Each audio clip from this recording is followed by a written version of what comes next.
My name is Priya, and I was 31 years old the day my car got towed from the hospital parking lot while I was sitting in the ER waiting room filling out paperwork for my own gallbladder surgery. I remember standing in the cold afterward, calling my dad to ask if we could pull anything from the account, the joint emergency account I had been funding for 4 years, the one I named the cushion, the one that was supposed to exist precisely for a moment like this one. He picked up on the second ring. "That money is spoken for," he said. "You know how it is, Priya. You'll figure something out." I stood in that parking structure for a long time after he hung up. I didn't cry. I didn't argue. Something went very quiet inside me, the kind of quiet that isn't peace.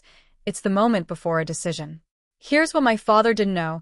I had spent the last 4 years keeping meticulous records of every transfer I ever made into that account. And 3 weeks after that phone call, I walked into a bank branch with a printed request for full withdrawal history and a name I wanted removed from the account. What happened next involved a bank manager, a printed ledger, a lobby full of witnesses, and my stepmother's name appearing where my emergency fund used to be. Welcome back to channel, where quiet people outlast every room that underestimated them. If this is your first time here, hit subscribe. New stories drop every week, and you do not want to miss what's coming. Drop a comment before you leave. I read every single one. There is a particular kind of competence that looks, from the outside, like luck. People would meet me at 24, 2 years out of my accounting program, already managing the books for a mid-sized property management firm in Phoenix, and they would say something like, "You're so young to be doing this." As if the work had simply fallen on me.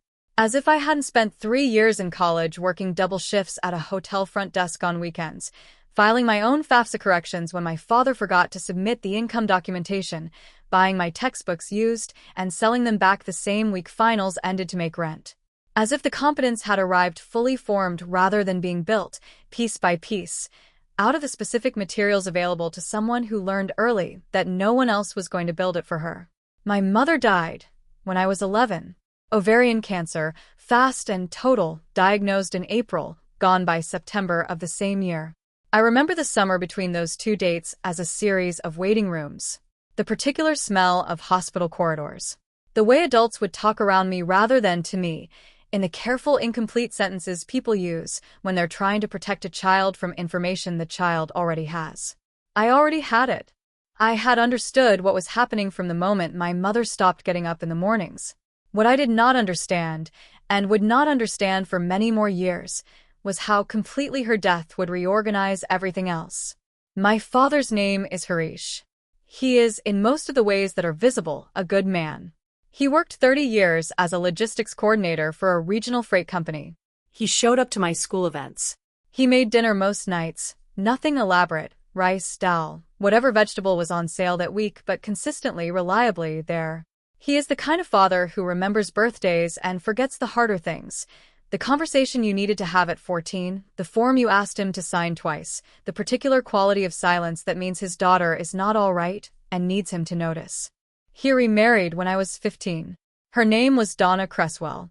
She was a dental hygienist, divorced, with 2 children, Brett, who was 12, and Kayla, who was 9.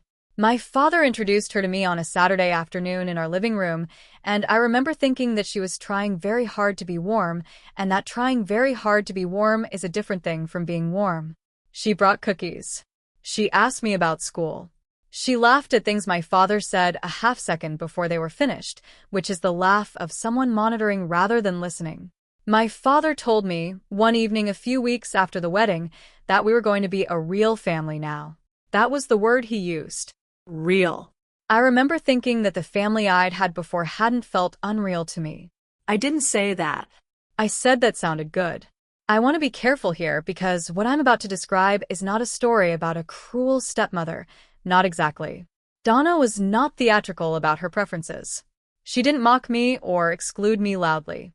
She didn't do the things that make a clear villain. No cruel remarks at the dinner table, no overt favoritism in front of witnesses, nothing that my father could have seen and been required to respond to. She was something more difficult to name. She was simply more comfortable when I was less present. The house ran more smoothly when I wasn't in it. The mood was lighter.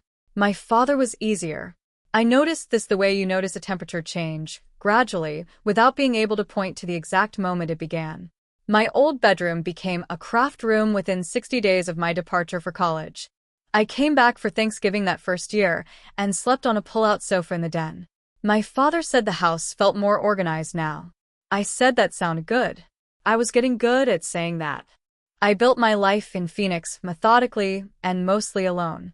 I graduated with a degree in accounting and a job offer from a property management firm that I had found, applied to, interviewed for, and accepted without telling anyone until it was done. Not because I was secretive, but because the experience of announcing things to my father's household was the experience of watching information land somewhere it wouldn't be kept. They'd say something like, "That's wonderful," and then nothing more would come of it. Easier to present completed facts than in-progress hopes.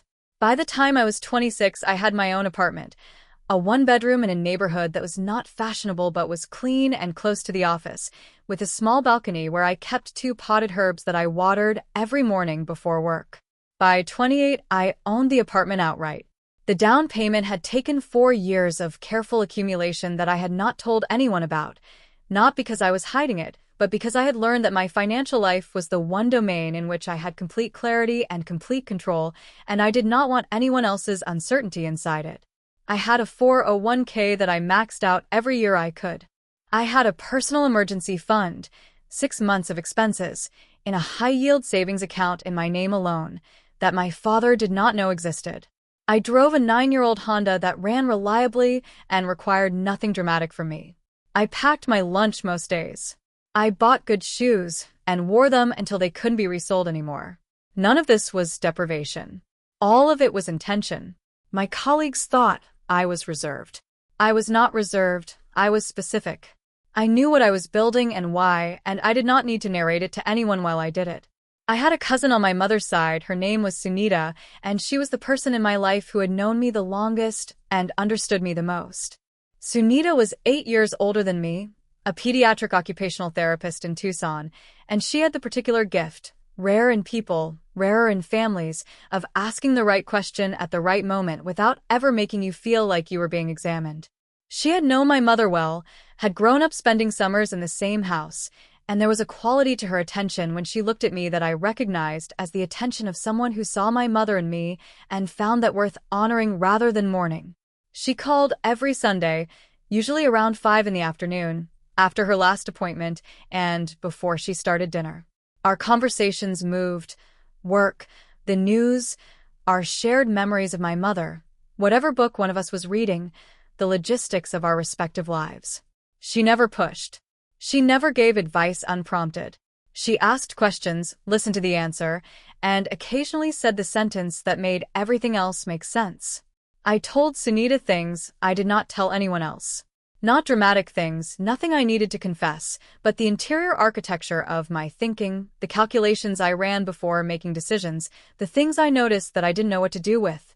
She received all of it the same way, with full attention and no commentary beyond what was useful. She was the person I called the night I decided something was wrong with the joint account.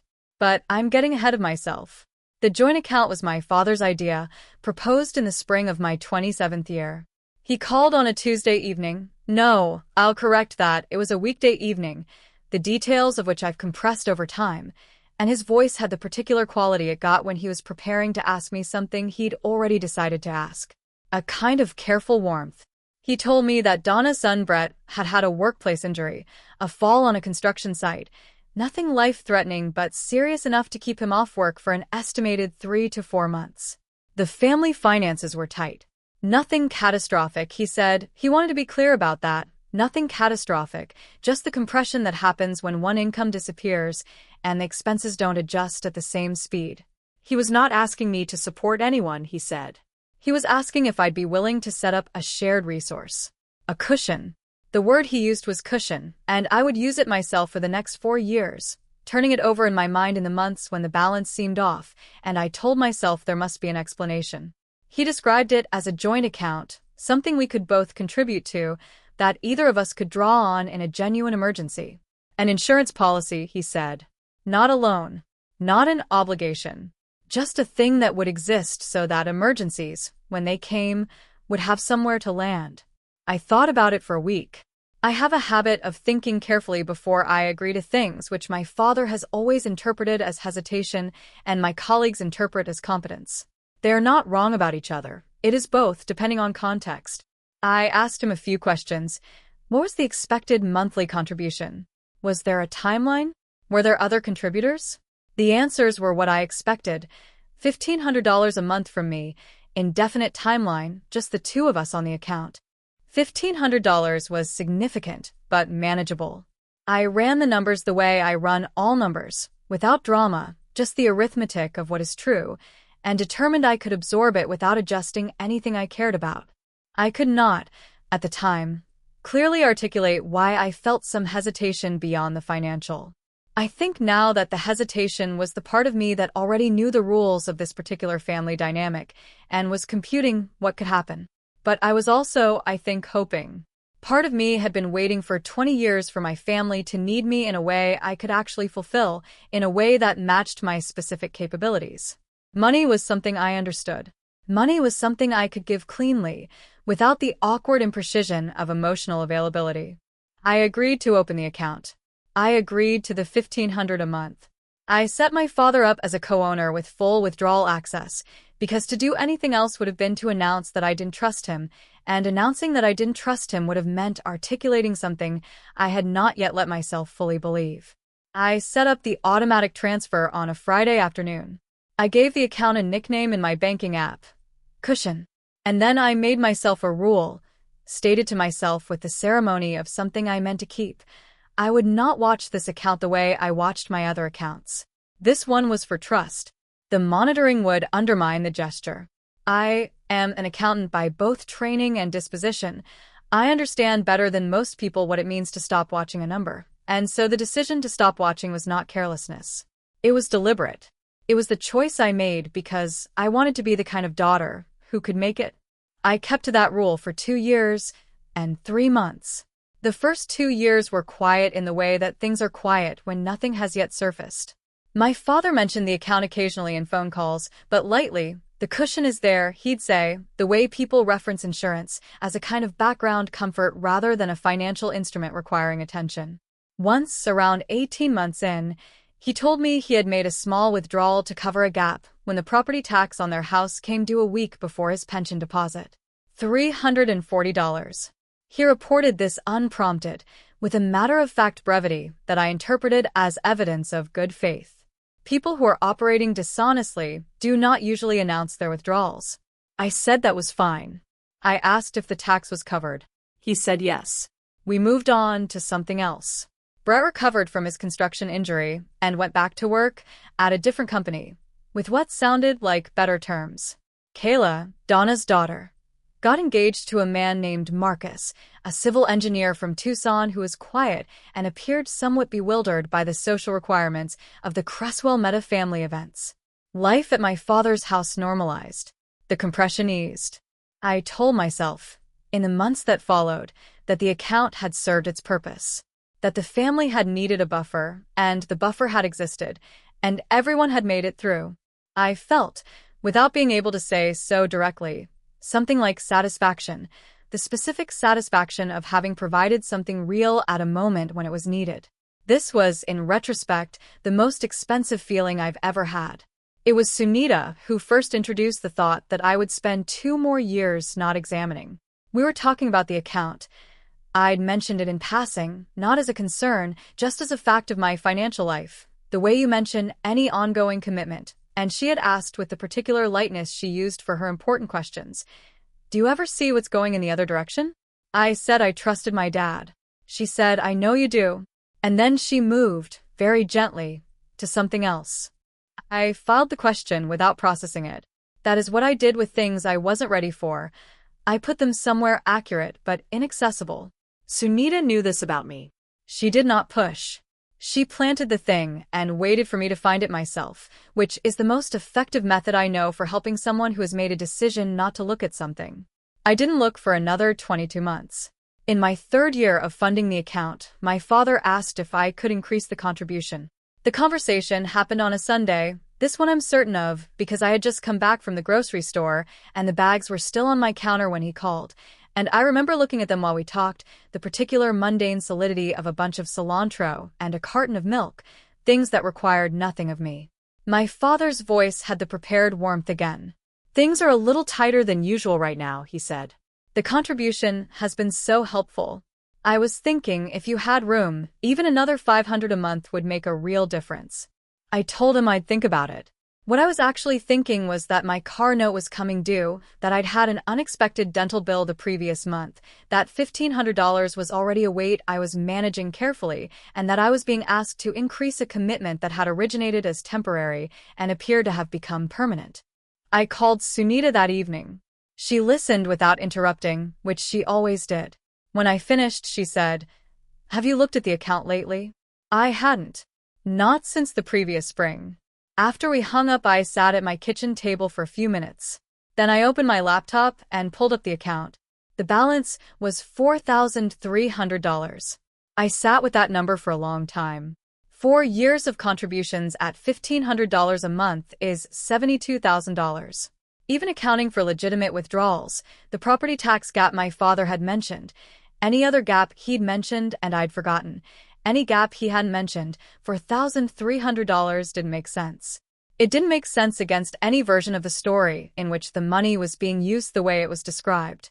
I did what I do when arithmetic produces an answer I don't want. I ran it again. Same result.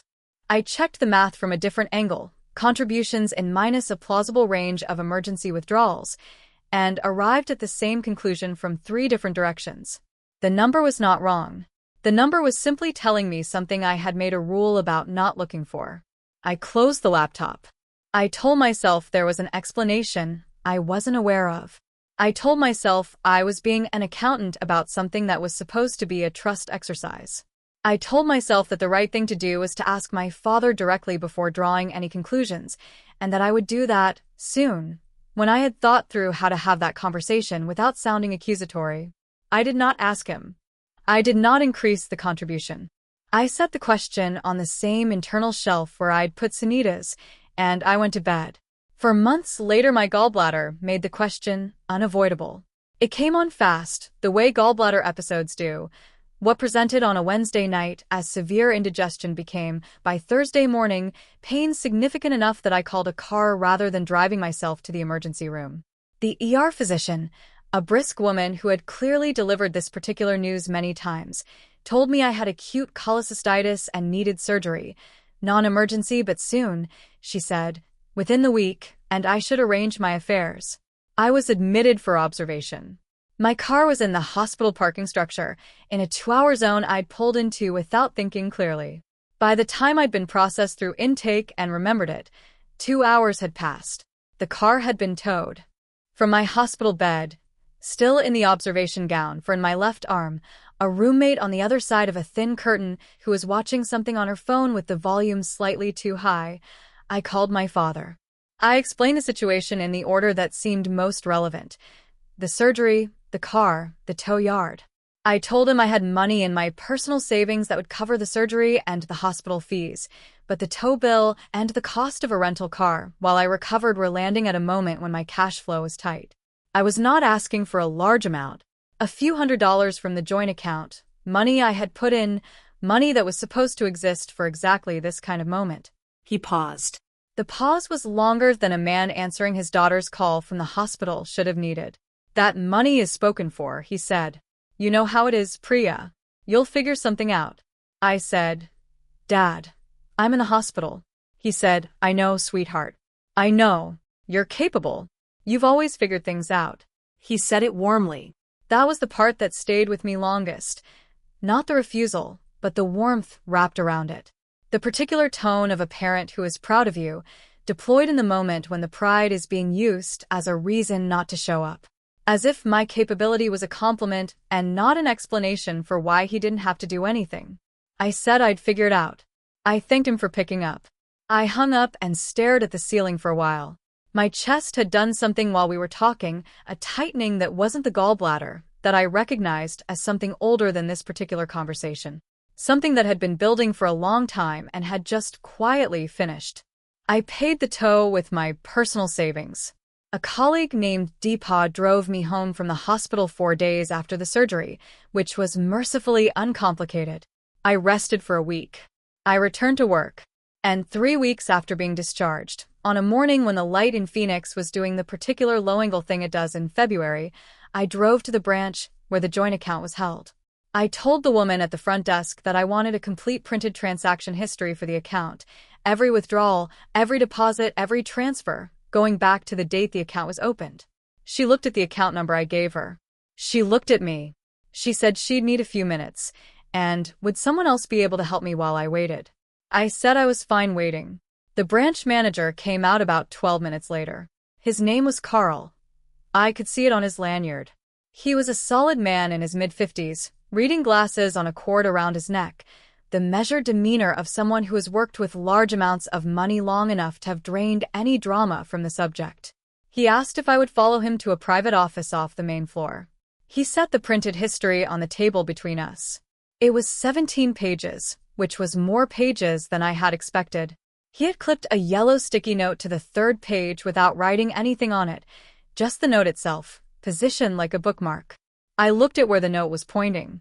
The first withdrawal had come 11 months into the account's existence. $600 transferred to an external account. The same external account number appeared the following month. And the month after that. The amounts varied, sometimes $400, sometimes $800, once $1,200, and on 6 separate occasions the full $1,500 that matched exactly what I had just deposited. The frequency was roughly monthly. The pattern was not chaotic. It was not impulsive. It was regular and it was tidy, in the way that things are tidy when someone has decided they are entitled to them and doesn't feel the need to be disorganized about it. I asked Carl to confirm the name on the external account. He looked at the records. The account was a personal savings account held within the same institution, which was why the holder's name appeared on the transfer documentation. He confirmed it. The name was Donna's. I read the statement twice. Then I did the arithmetic, which I did not need a calculator for, and which took me approximately 40 seconds. Over 41 months, approximately $67,400 had been transferred from the joint account into Donna's personal savings. The remaining balance, $4,312, represented contributions from the most recent cycle that had not yet been moved. Carl was watching me with the practiced stillness of someone who has delivered difficult information enough times to know the correct thing to do is nothing. He did not offer interpretation. He did not soften the data. He simply sat across the table, present and quiet. "Is there anything you'd like to do with the account today?" he said. I thought of my father's voice. That money is spoken for. The warmth in it. You'll figure something out. Yes, I said. I'd like to remove the secondary account holder. And I'd like to close the linked external account.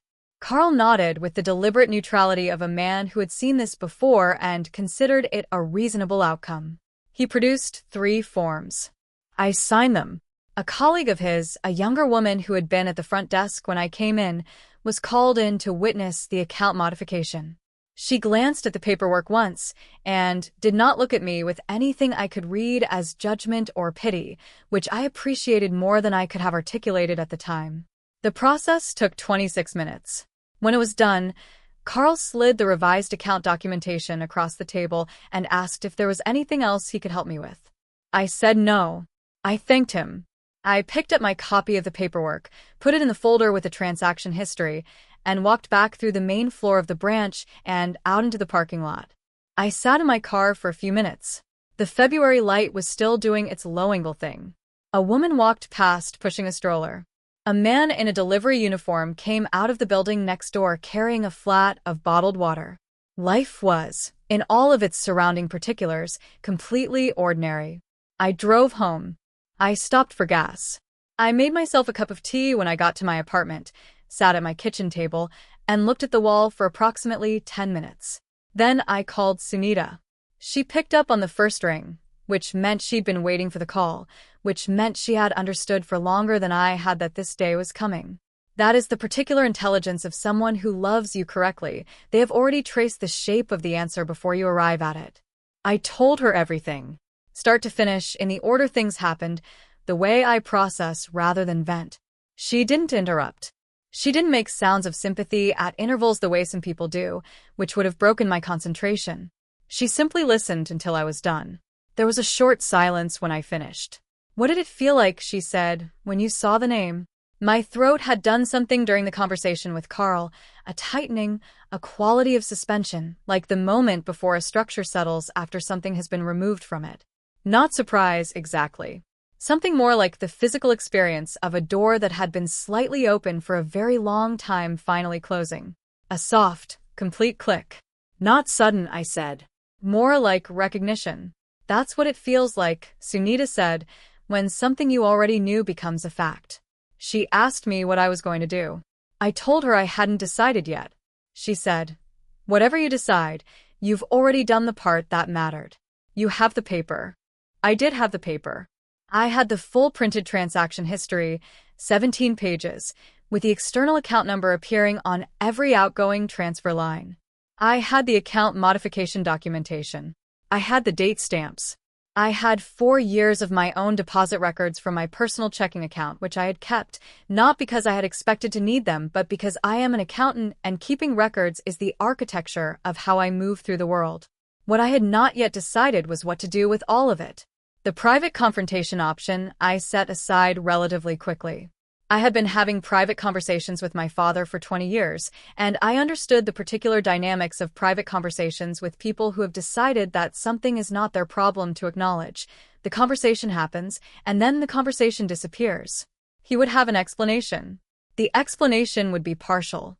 I would not be able to refute it with sufficient specificity in the moment, because in private conversations, documents feel aggressive in a way that they do not in formal settings. He would feel attacked. I would feel guilty. We would arrive at some provisional resolution that would dissolve within weeks. Nothing would be on record. Nothing would be witnessed. What I needed was a room, not a manufactured room. I wasn't going to create an occasion.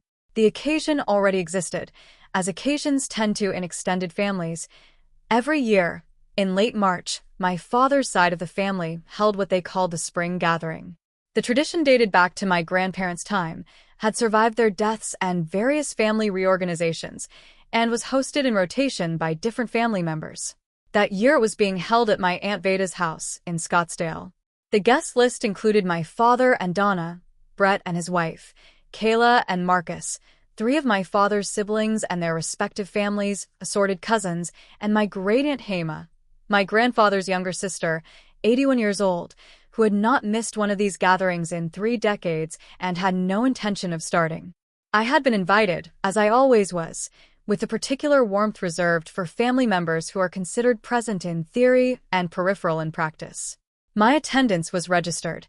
My absence would not have altered the shape of the day. This year, I RSVP'd yes, and I called Aunt Veda 2 weeks before to ask if I could speak with her privately before the main event. Veda was my father's older sister, a retired school principal who had run a large public elementary school in Tempe for 19 years before her retirement. She had a reputation in the family for clarity.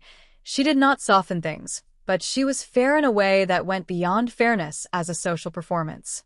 She'd been genuinely fond of my mother. She had attended my college graduation when my father forgot the date. She had the particular quality of elder that I most valued. She treated the truth as a matter of logistics rather than drama, and she believed that correct information given to the right people at the right moment was almost always the most useful thing you could provide. She said yes to the call, without asking why I wanted it. On the morning of the gathering, I drove to Scottsdale with the printed transaction history and a 1-page summary I had prepared: dates, deposits, withdrawals, the external account number and holder name, formatted the way I format things professionally, because that is what I know how to do, and because presenting information clearly is the only form of argument I've ever trusted. I had printed 12 copies. Veda met me at the door 40 minutes before the other guests were expected. I handed her the folder. I walked her through the 1-page summary, the same way I'd walk a client through a financial report, linearly, without editorializing, letting the numbers carry their own weight. She read it twice. Her expression did not change dramatically, but I watched the small physical indicators: a slight flattening around the eyes, a stillness at the jaw, the particular set of the face of someone moving information from the emotional register into the administrative one. Does your father know you're here? She said. No, I said. She looked at the summary one more time. Then she looked at me with the directness of a woman who has spent 4 decades being the person in the room, who says the thing that needs saying. All right, she said. Come in. The gathering filled by noon in the way that extended family events fill. Gradually, then all at once. Veda's house was large and well-arranged for this purpose, with an open kitchen that flowed into a living room and a dining area that she had extended with 2 folding tables covered in matching linens. Cousins I hadn't seen in a year crowded the kitchen helping with setup. My father arrived at 12:15 with Donna, who was carrying a covered casserole dish and wearing a blouse I recognized from a photo she'd posted from a trip to Sedona the previous autumn. She looked comfortable, in the way people look comfortable in rooms they have been welcomed into over time. She hugged Veda at the door. Veda received the hug with the neutral warmth of a woman who had just spent 40 minutes reading a bank statement. Brett and his wife arrived a few minutes later. Kayla and Marcus came after. Marcus in the slightly too careful clothing of a man who still hasn't fully calibrated to the formality level of his fiancée's family gatherings. He always seemed, at these events, to be trying to figure out where he was supposed to stand. My great-aunt Hema arrived last, as she always did, with her home aide Prashant driving her from her apartment in Tempe. Hema moved slowly now, with a cane, but she moved with the kind of certainty that has nothing to do with speed. She had been a schoolteacher for 37 years in 2 countries. She had known my mother since before I was born. She was the person in this family who had always treated my presence as self-evidently correct, not something I needed to earn or justify or perform for. When she saw me across the room, she raised her chin in the small gesture of acknowledgement she used instead of words, which I had always understood to mean, I see you. You're accounted for. I helped in the kitchen. I talked to cousins I liked, and cousins I didn't particularly like, with equal surface courtesy. I ate lunch, which was good. Veda set a good table, and Donna's casserole, whatever else was true about her, was excellent. I watched my father move through the room the way he always did at these gatherings, sociable, comfortable, filling space naturally, hugging cousins and refilling his coffee, and making the easy conversation of a man who has always been good at rooms. He hugged me when I arrived. He said I looked well. I said he looked well. We meant both things in the way families mean things at gatherings, with the particular selective sincerity of people who are performing normalcy over something that is no longer normal. My hands were steady throughout lunch. The folder was in my bag in my car. After the meal, when people had sorted into the smaller configurations of a post-lunch family gathering, cousins playing cards in the back room, aunts doing dishes, the older men out on the patio talking about things older men at family gatherings talk about, Veda went to stand in the center of the living room. She didn't raise her voice. She didn't signal dramatically. She said, "Can I have everyone for a moment?" It was not an unusual request at these gatherings. Veda made family announcements at the spring lunch, passed along logistical information, raised collective topics. People recognized the register and moved toward it. Conversation stopped. The cousins came in from the back room. The older men came in from the patio.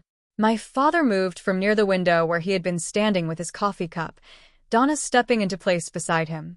Hema was already in the armchair near the corner that was always designated for her. The room settled.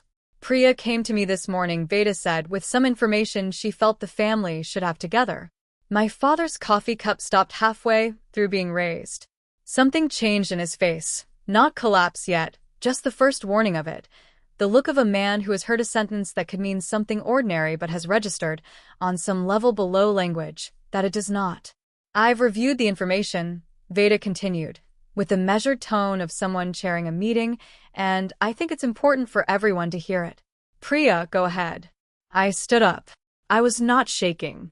What I have come to understand in the years since is that the moments I most anticipated as hard were sometimes less hard than the anticipation, not because they didn't matter, but because by the time you arrive at them, you have already completed the grief. The grief had happened in a hospital parking structure in February, standing next to a tow notice, listening to my father's voice tell me I would figure it out. That had been the moment. Everything after was documentation. I went to my bag. I took out the 12 copies of the one-page summary. I began passing them to people, one to Veda, one to Hema, one to my father's brothers, one to each cluster around the room. I gave one to Brett, and one to his wife. I gave one to Kayla, and one to Marcus, who accepted it with the expression of a man who had arrived at a family lunch and was now holding something that required him to understand a situation he had not been briefed on. I kept my copy in my hand and said, "For years ago, my father asked me to open a joint emergency account. I contributed $1,500 a month. I want to show you where the money went." The room read. I gave it time. I did not fill the silence. My father set his coffee cup down on the side table. His face completed the change it had begun when Veda spoke, a softening around the structural points, a quality of subsidence, like something that had been propped up from the inside had been quietly removed. His jaw was set, but his eyes were doing something more complicated. Donna did not move. She was very still in the way that people are still when they have not yet decided which version of themselves to be. My great-aunt Hema read the summary to the end. She lowered it to her lap and looked at my father for a long moment. Then she looked at me. Her voice, when she spoke, was even and clear in the way of a woman who has spent 4 decades speaking to rooms full of people who needed to hear things accurately. $67,400, she said. She was not asking. She was naming it, setting it in the room where it would exist as a fact rather than a number on a page. My uncle Raj, my father's younger brother, a man I have always respected for the specific quality of his silences, looked up from the summary and looked at my father. He did not say anything. He did not need to. The look was its own complete sentence. Brett's wife set her copy down on the coffee table face up, which I noted. Kayla looked at the paper and then at her fiancé Marcus, and then at nothing in particular, the expression of someone processing something they had suspected without wanting to have confirmed. "This isn't," my father started. He stopped. He looked at the floor for a moment, then back at the room. There were expenses. Things came up. I was going to. "You told me the money was spoken for," I said. I kept my voice level and my volume normal. "When I called you from the hospital." His jaw closed. Donna said, very quietly, not defiantly, but with the precision of someone stating the one technically true thing available to them. The account was joint. He had full legal access. Aunt Veda looked at her with the patient expression of a woman who has heard this particular kind of response before and already knows its weight. "That's true," Veda said. "And Priya has already closed the account. This isn't a legal proceeding. This is family." The way she said family had a weight I could feel from across the room, not accusatory, not theatrical. Just the word, placed with precision, carrying everything it was supposed to carry. What followed was not a scene in the dramatic sense. There were no raised voices. No plates broken.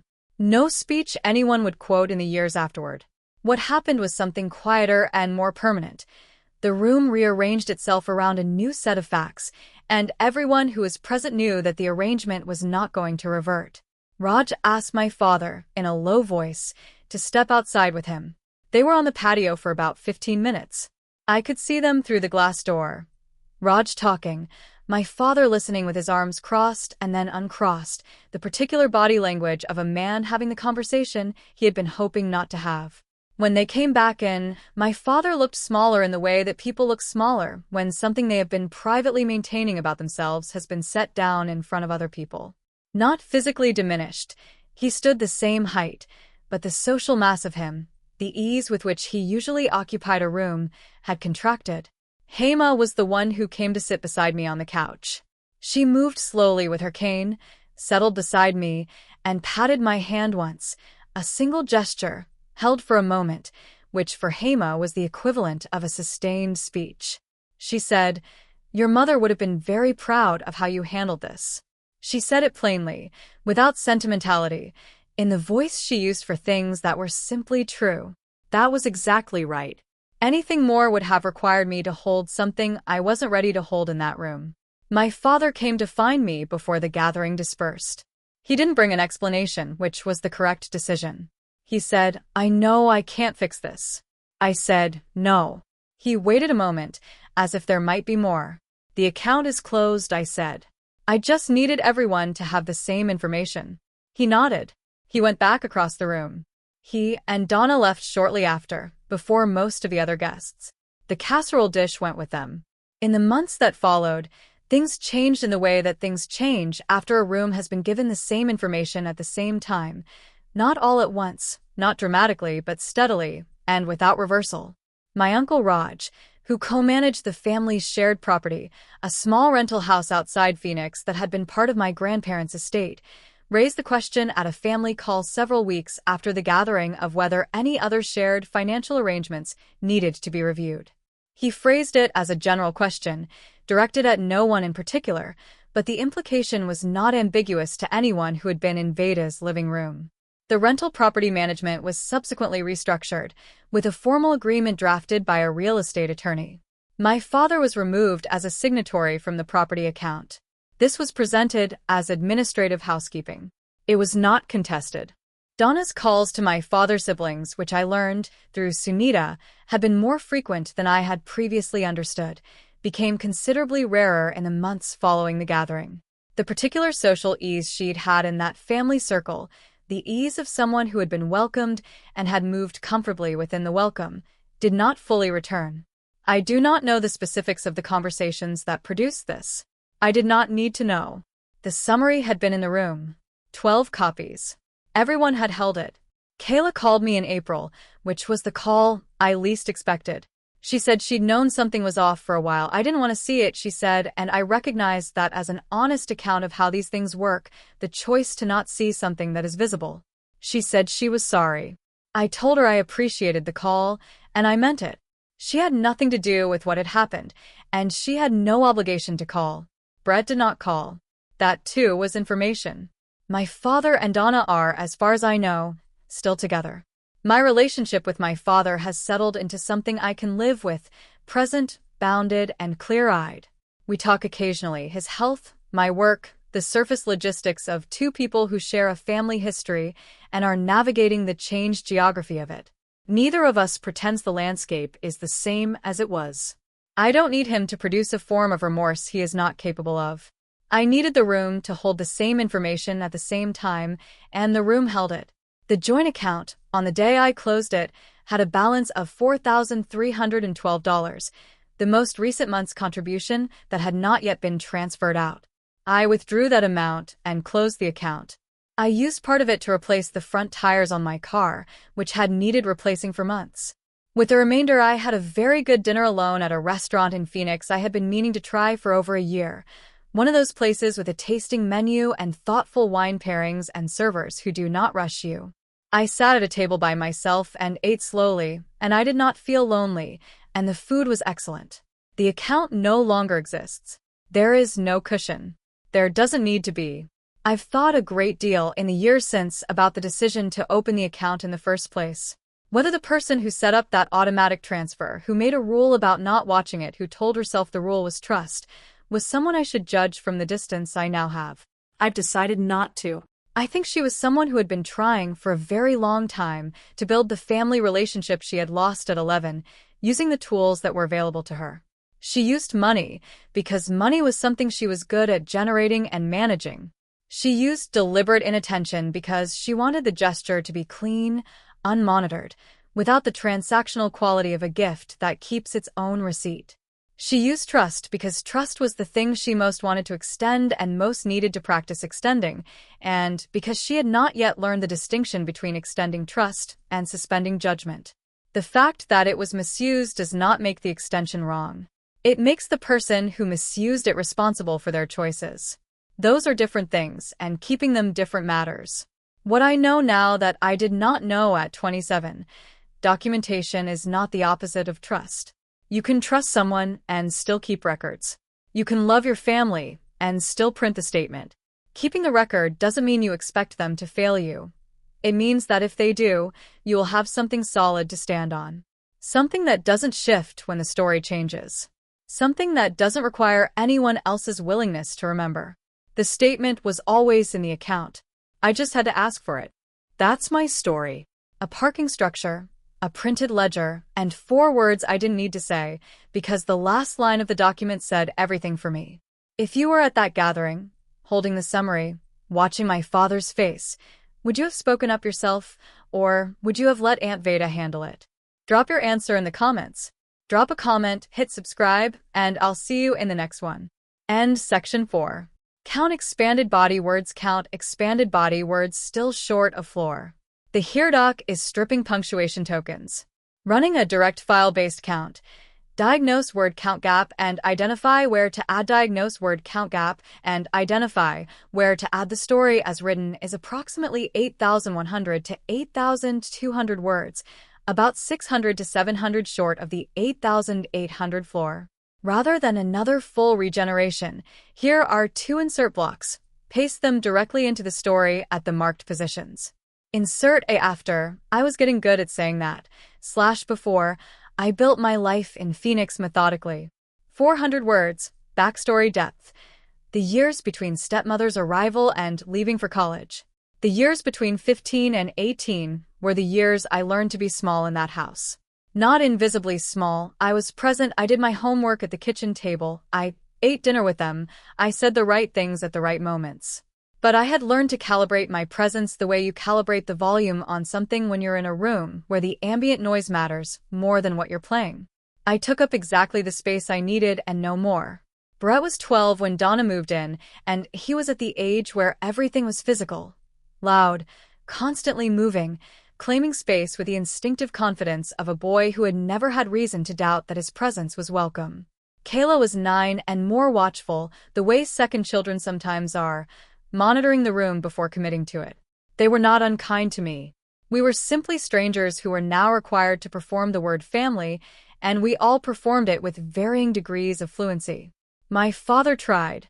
I want to say that clearly.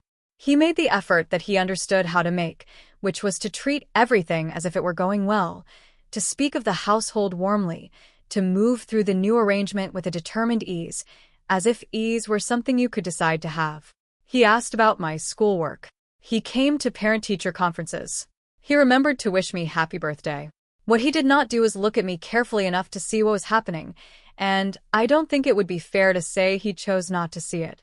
I think he genuinely could not see it. He is a man with a gift for forward momentum, and forward momentum requires not looking too closely at what you're moving away from. I had a photograph of my mother on my desk, a small one, taken at a picnic somewhere, her laughing at something outside the frame. Donna never asked about it. My father, in the 3 years before I left for college, referenced my mother perhaps 4 times, and each time with the careful brevity of a man touching something that might break. I understood that she had become the thing we did not maintain in that house. I kept the photograph and said nothing. By the time I left for college, I had learned something important. The most reliable form of security was the kind you built yourself, for materials no one else could touch. Insert B. After. I did not increase the contribution, / before the gallbladder situation happened 4 months later. 350 words. Slow burn betrayal. The months of not looking between the balance discovery and the ER. Those 4 months between the balance discovery and the hospital were the months of the question I would not ask. I passed it every day, the way you pass something you have set down in a deliberate place, not forgotten, just not yet dealt with. I would be at my desk running accounts receivable for a client, and the number would surface, for $1,300. I would be making dinner and run through it again, 41 months times 1,500, minus legitimate withdrawals, minus generosity of interpretation, minus every charitable explanation I could construct, and still arrive somewhere around $60,000 unaccounted for. Then I would make a conscious choice to set it back down. I had work to do. I had clients depending on the accuracy of my attention. I would deal with the account question when I had the bandwidth to deal with it correctly. This is, I recognize now, a very particular form of denial available mainly to people who are very good at organizing their attention. I was good enough at it that I could keep the question in its box for weeks at a time. I went to the gym. I had lunch with Deepa from my office, who was funny and observant and asked nothing of me, except company. I read in the evenings. I called Sunita on Sundays and said everything was fine, and Sunita said yes it is, and we talked about other things, and she did not push because she knew I would get there myself. I think I would have gotten there. I think something in me was already moving toward the bank branch, already drafting the request for the transaction history, already arriving at the decision that the numbers had been trying to tell me for months. The gallbladder simply removed the option of taking my time about it. It is the particular cruelty and mercy of a sudden physical event. It does not care what you are prepared to do eventually. It wants to know what you will do now. Now, I drove to the bank.